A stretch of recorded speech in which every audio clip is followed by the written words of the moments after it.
जय जगन्नाथ। आज सुस्थ समाज कार्यालय तरफ किसी सुविधावादी सरकारी कर्मचारी उद्देश्य कविताटे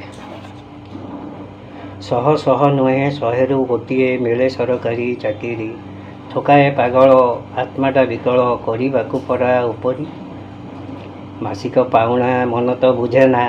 आशा नेबापाई लांच तो नभावी सेवक भावती हुअन्ति निर्भीक दश कते रखी पेंच तो पाई पोला पोला तथापि बाउला पाई पोला पोला तथापि बाउला गरीबठू लांच नेबाकू से तो गरीबठू लांच नेबाकू सरकारी बाबू करदेवे काबू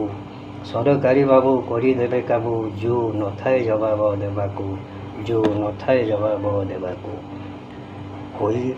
सरकारी शिक्षकता करी होई सरकारी शिक्षकता करी पिलांकु बेसरकारी रे तांको पिलांकु बेसरकारी रे सरकारी डाक्तर रोगीर सेवार लय निज क्लिनिक रे सरकारी डाक्तर रोगीर सेवार लय निज क्लिनिक रे गोड़ मुंड छुई आसंती पलाई गोड़ मुंड छुई आसंती पलाई घरे रोगी सेवा लय घरे रोगी सेवा लय विलंबे जाती सहले फेरती विलंबे जाती सहले फेरती क्या भय क्या भय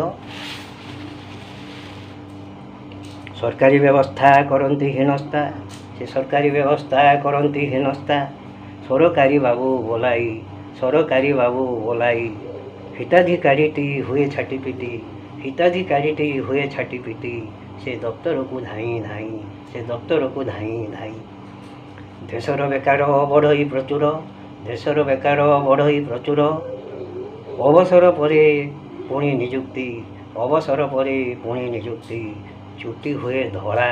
ताकू करी कला चुटी हुए धड़ा ताकू करी कला निजकू से परा धन्य मनती निजकू से परा धन्य मनती। जय जगन्नाथ। यदि उपस्थापनाटी भल लगी था आपण मैंने बहु मात्रा लाइक कमेंट और शेयर करने को भूल जाए।